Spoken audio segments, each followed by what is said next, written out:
Hola chicos, ¿cómo andan? En este videito vamos a terminar la unidad 3 que habíamos dejado en esta diapositiva que nos hablaba del cariotipo, ¿sí? ¿Qué es el cariotipo? Es el ordenamiento y numeración en pares homólogos del set completo de cromosomas de un organismo, ¿sí? ¿Y en base a qué se hace este ordenamiento?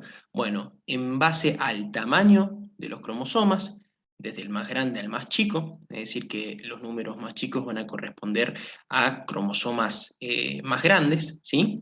La posición del centrómero y el patrón de bandas que se van a generar cuando nosotros teñimos a los cromosomas con ciertos colorantes, ¿sí? Estos colorantes lo que me van a generar es un patrón distintivo de cada uno de los cromosomas, ¿sí?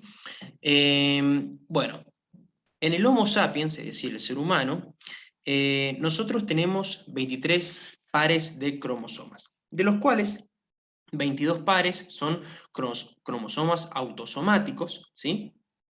Los autosomas, y un par de cromosomas van a ser cromosomas sexuales, ¿sí? Fíjense, en el caso del cariotipo humano femenino, nosotros vamos a tener en los cromosomas sexuales dos cromosomas X, que va a ser lo único que nos va a distinguir con un cariotipo humano masculino, ¿sí?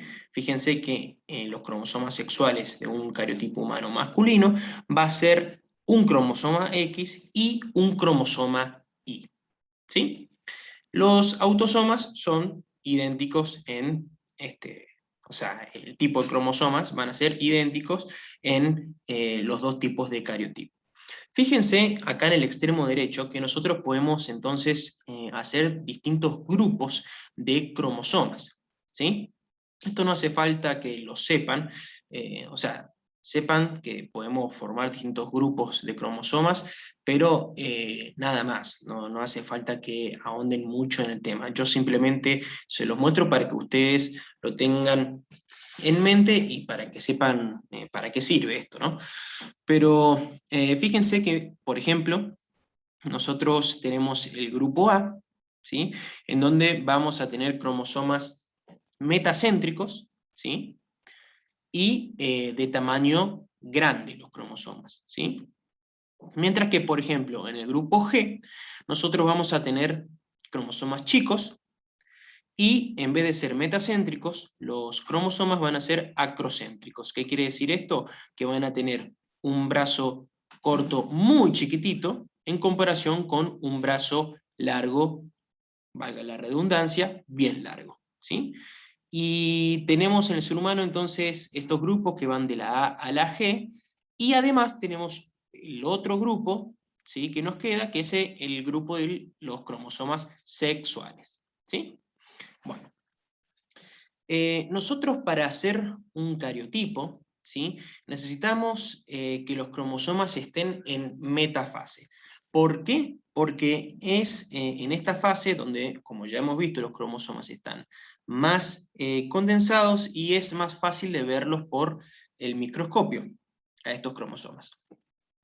Nosotros usamos en el laboratorio, por lo general, linfocitos, los cromosomas de los linfocitos, eh, para producir las tinciones, ¿sí? Que es lo que, el tema que sigue, que ya vamos a ver, ¿sí? Fíjense que los linfocitos se los separa de la sangre periférica y se los pone en un medio de cultivo donde haya un estimulante de la mitosis. Se utiliza mucho la fitohemaglutinina, ¿sí? Que justamente lo que hace este compuesto es estimular la división mitótica de los linfocitos, ¿sí? Y luego, después de 72 horas de proliferación celular, ¿por qué se hace la proliferación celular? Bueno, porque necesito ver muchos cromosomas, ¿sí? Por eso hago dividir a los linfocitos. Y luego de la proliferación celular, agrego un compuesto llamado colcemid, que es un compuesto derivado de la colchicina, ¿sí? Que justamente lo que hace este compuesto es detener la mitosis en metafase. Después, por una serie de pasos que ustedes lo tienen en el resumen y también lo tienen en esta imagen, yo voy a poner sobre un portaobjeto las células, ¿sí? Y luego vamos a teñir los cromosomas. Un cariotipo clásico se utiliza la tinción de Giemsa. Hay otros tipos de tinciones también muy famosos, pero en el ámbito del laboratorio se utiliza mucho la tinción de Giemsa, en donde se tiñen justamente de color oscuro las zonas de los cromosomas ricas en adenina y timina. ¿Sí? Luego, esto lo vemos en el microscopio, y podemos ver justamente los cromosomas en metafase. ¿Y por qué sirve esto? Bueno, porque justamente gracias a esta metodología podemos detectar anomalías numéricas y estructurales de los cromosomas de un individuo, ¿sí? Como ya hemos visto, hay afecciones en el ser humano, como por ejemplo el síndrome de Down, en donde tenemos un cromosoma de más, que es el 23, el cromosoma número 23, está por triplicado en vez por duplicado en un cariotipo que sufre de un individuo que sufre síndrome de Down. Y también hemos visto tipos de cánceres que justamente están asociados a ya sea anomalías numéricas de cromosomas o ya sea en la estructura de los cromosomas, ¿sí? Hay translocaciones de cromosomas en algunos cánceres en donde una porción de cromosoma se intercambia con la porción de otro cromosoma, ¿sí? Entonces esto lo puedo ver en base a estos cariotipos, ¿sí? Y poder justamente diagnosticar el tipo de enfermedad genética o cromosómica que tenga esta persona de estudio, ¿sí?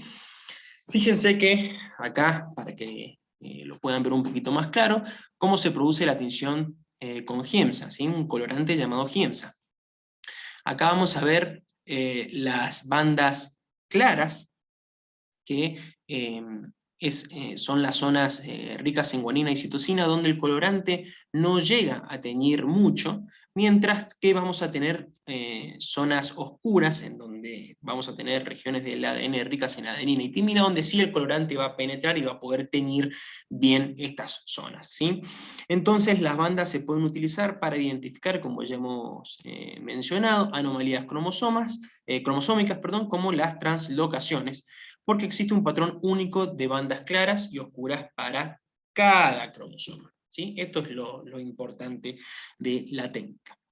Entonces, la importancia del laboratorio, del cariotipo y de la tinción de los cromosomas es la importancia, ya que se pueden hacer test diagnóstico o estudios diagnósticos, y porque una vez que ya sepa el diagnóstico de la afección de una persona, bueno, justamente se pueden recetar un tratamiento, ya sea para que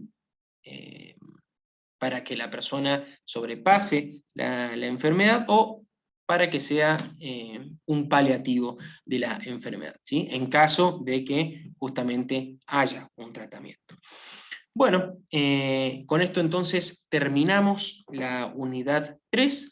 Cualquier duda que tengan, por favor, me escriben, y la próxima clase empezamos con la unidad 4. Bueno, que tengan un lindo día. Adiós, chau, chau.